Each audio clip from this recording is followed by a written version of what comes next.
Hi kids, welcome to Euclid Learning. So this is the last part or the fifth video for grade 10, chapter 1 of ICT. So if you haven't watched my previous videos for the first chapter, please go and watch them. You can find them using the grade 10 textbook playlist.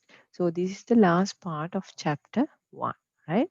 So in this one, we are basically talking about history or the evolution of the computer. So history of the computer, it's a huge area to cover, but in this one it has very selected things. These history things you have to actually memorize, but there are some things you can understand and just keep a track, but most of the things you have to something like memorize things, right? So here we learned about the computers, right? So a computer means actually it's doing computations, right? So the computer was actually born when people were doing adding machines and all these mathematical operations.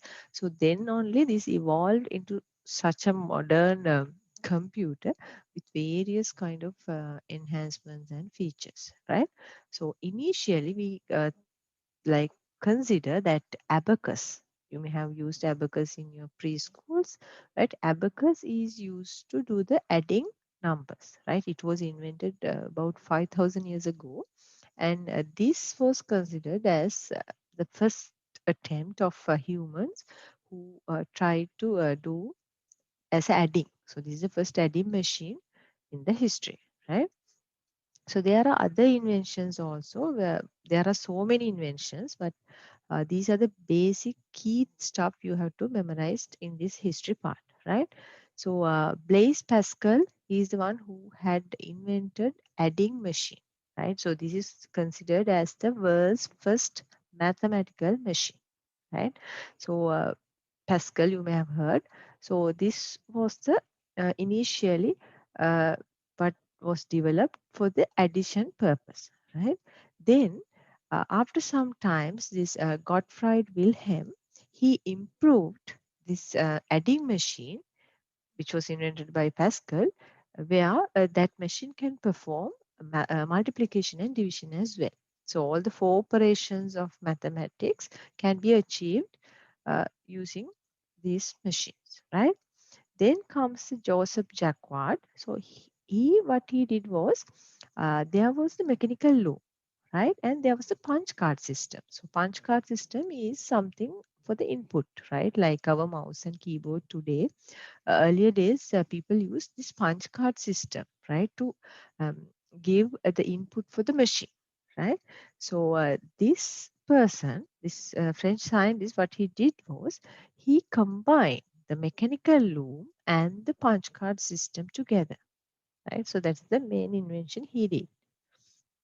Then comes the Charles Babbage. So as a student who are doing ICT, you should know who is Charles Babbage, right? Because he is the father of computing. So what he did was he actually improved his analytical engine where he combined with it with the punch card system, right? So we earlier learned punch card system is an input mechanism, right? So this machine, this analytical engine is the machine which has all these concepts: input, process, output, and storage. Now we learn in the same first chapter in the previous sections, we learn what is a computer and what are the main functions of a computer, right? Input, process, output, and with the storage, right? So this basic, the thing which is in the modern computer is actually initiated by the Charles Babbage, right? That's why, because this concept helped us to develop this modern computers. That's why Charles Babbage is considered as the father of computing, right? So just having a machine won't help. You need programs like softwares, right? So initial first programmer is Madame Ada Augusta, right?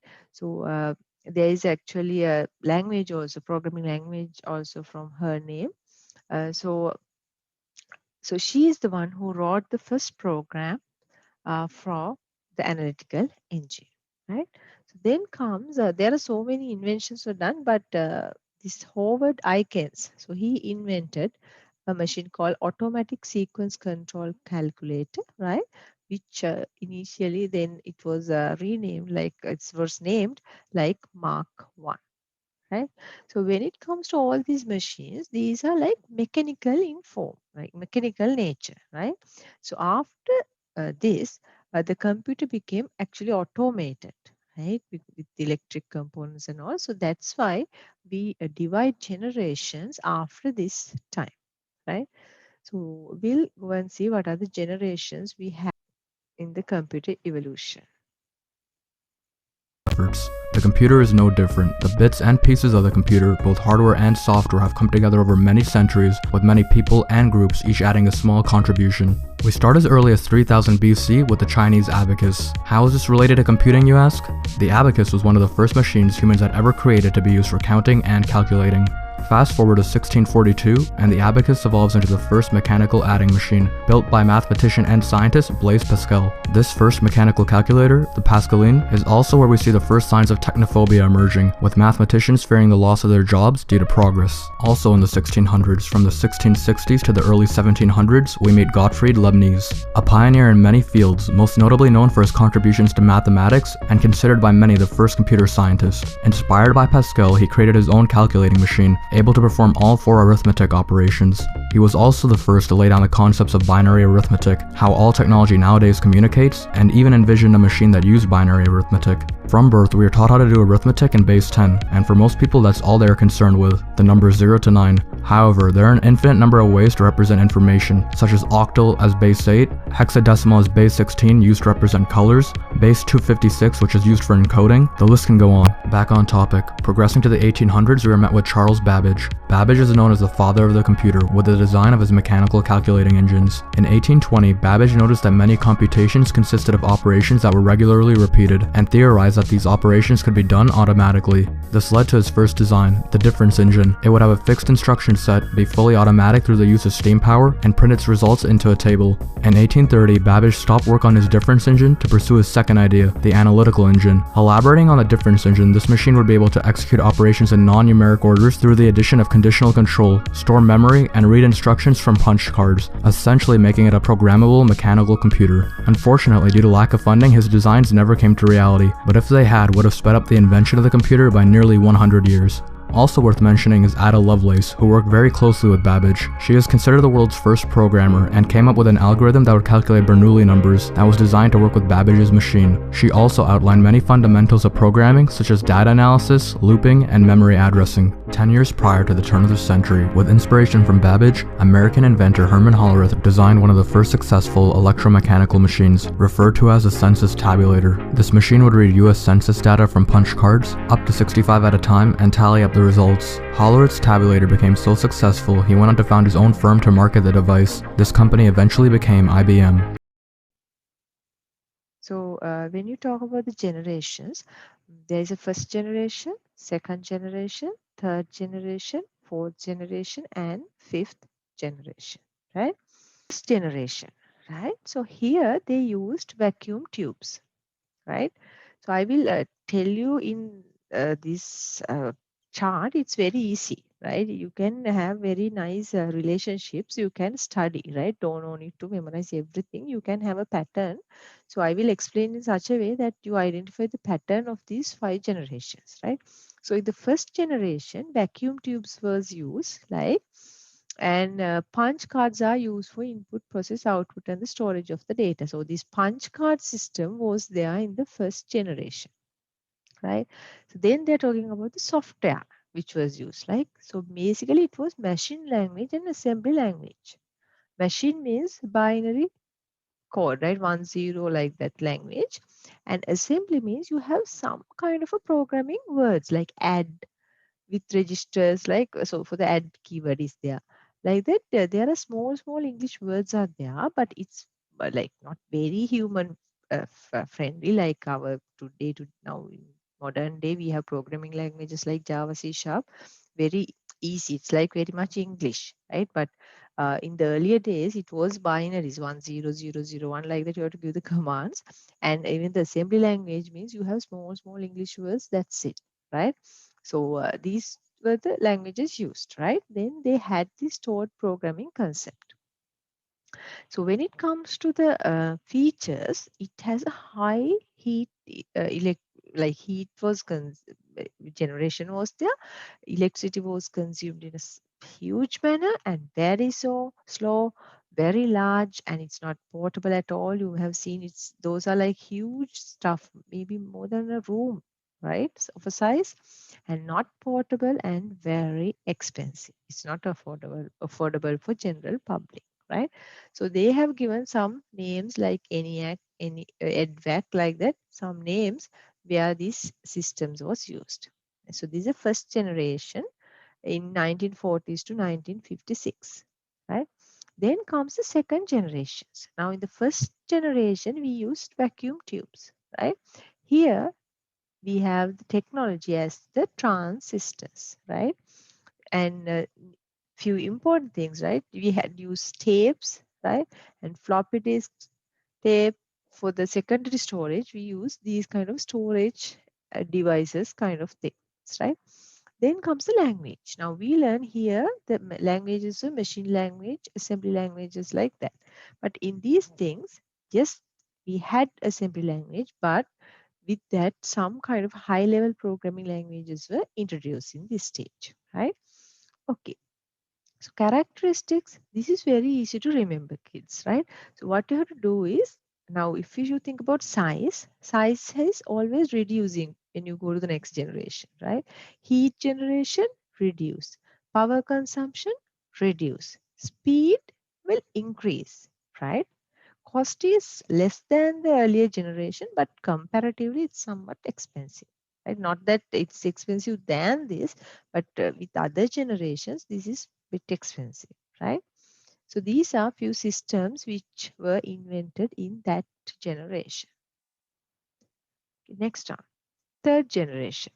Right? So we learned in the first generation it was vacuum tubes, and then came the transistors, and here integrated circuits, ICs. You may have heard, right? So here the capacity for the secondary storage is high, right? And remember the keyboard and mouse it was introduced here, right? Then the programming languages, yeah, like it's becoming more advanced, like develop programming languages, high level computer language. Now in first generation, it was machine language and assembly language. And then second generation, yes, assembly language plus some high level language. But when it comes to the third generation, it's mostly high level programming languages. And remember, in the third generation is the place where you got this operating system. Yeah, user interface is there to interact with the hardware and the user, right? So when it comes to characteristics, it's very easy to remember, as I earlier told, size reduced, heat generation reduced, electricity consumption reduced, speed increased, right? Cost comparatively to the last one, this is bit less expensive, and uh, the speed is high, and it's like becoming somewhat affordable at general public level, like not very much, but the expensiveness is bit reducing, right? So these are some systems invented in this generation. Fourth generation, yeah, we learned vacuum tubes, transistors, then came ICs, integrated circuits. In this stage, we use large scale integrated circuits and very large scale integrated circuits, right? This is a technology. And we have microprocessors used, right? So very high capacity hard disk, floppy disk, optical disk, that means like CDs, DVDs, like, and the personal computers, right? This is where this personalization become now every day. Now most of the people are having a laptop or a computer or like that, right? But this personalization has become a feature, like it was personalized, it was like for the general public, like in these 10 time, right? And we had faster computer networks, right? So I told in this one we had operating system introduced, but it is like the DOS command prompt basis, right? But operating systems or the OSs with GUI, like graphical user interfaces, where we have this mouse clicks, icons, and all these things were introduced at fourth generation. Like Unix OX is the one which introduced all these concepts. So if you think about the characteristics, size get reduced, right? Power consumption reduced, electricity consumption reduced, the heat generation reduce, cost reduce, but size become less and it become portable, right? Upgradable, right? And speed increased, right? So these are the characteristics. So these are few like IBM PC and Apple II. So these are systems invented in fourth generation. So this is the last generation, fifth generation. It is actually starting from 1989 to the today's date, present, right? So still it's improving, right? So in this one, the major technologies used is ultra large scale integrations, right? We learn about initially vacuum tubes, transistors, ICs, then came large and very large ICs. Here, ultra large scale integration is there, right? So high level capacity of hard disks and optical disks and internet has come into play in this era, right? So yeah, operating systems with GUI, this improved a lot, right? And internet, so multimedia applications and AI related things. Well, you do know what is AI, artificial intelligence things like natural language processing, voice recognition, these face recognitions, those kind of different AI related technologies were embedded to these machines, right? Like character recognitions, handwriting recognition systems, right? Face recognitions, even thumbprint recognitions, those things like was introduced into the machine, and still this is developing, right? And what are the characteristics you can think about? Now, size reduced, electricity consumption reduced, portability increased, right? Electricity consumption reduced, heat generation reduced, expensiveness or the cost reduced, right? It became high, like very speed and high reliable, high efficient and very easy to operate. Even like with very less learning curve, people can learn this, right? So these are the few systems which was introduced in this generation. Understood? So these are the 5 generations. We'll go for the summary. Okay, so this is the summary for chapter 1, right? So here in this chapter, we talk about what is data, right? Data means just images, words, symbols, numbers, which don't have any meaning. It's kind of a raw, right? Standalone. So we call it as data, right? So information is you process the data and you get information, right? So this information is very important to make decisions, right? Then we learn about computer, right? What is a computer and what are the like things we can do with the computer, right? So computers and all these computer-based systems are used to process data, right? And we had input where you provide the data, and output means you process the particular information data and get information, and extracting that information we call it as output, right? And how this quality of information is important, what are the features of a quality uh, information, like it's relevant, it's complete, it's accurate, right? Timeliness wise it's very important at that time. So these kind of quality of the information about that we discussed, right? And then we talk about the components of a system, right? Data input is there, processing happens, then data output can be seen, right? So then we talk about what is ICT, right? So this technology is used and you process data, and this is called that as ICT, right? Then we learn about different kind of applications of ICT in different kind of areas like government sector, education, health, agriculture, business, transportation, entertainment. In different sections, we talked about how ICT is applied, right? Then we talked about the demerits of ICT as well. It's not mentioned here. What are the problems of ICT like addiction, obesity, unwanted relationships, and mental disorders like that? We talked about demerits of ICT. And finally, we talked about history where this evolution happened. like starting from 5,000 years back with the abacus, how this got evolved. So that will be the end of chapter 1, right? So I will be doing another video, separate video for the chapter 2. So if you haven't subscribed my channel yet, please do subscribe and press the bell notification also, so you will get notifications when I upload new videos. And please do comment, please do like, if because if you comment and ask questions, that's really important for me, right? So thank you very much.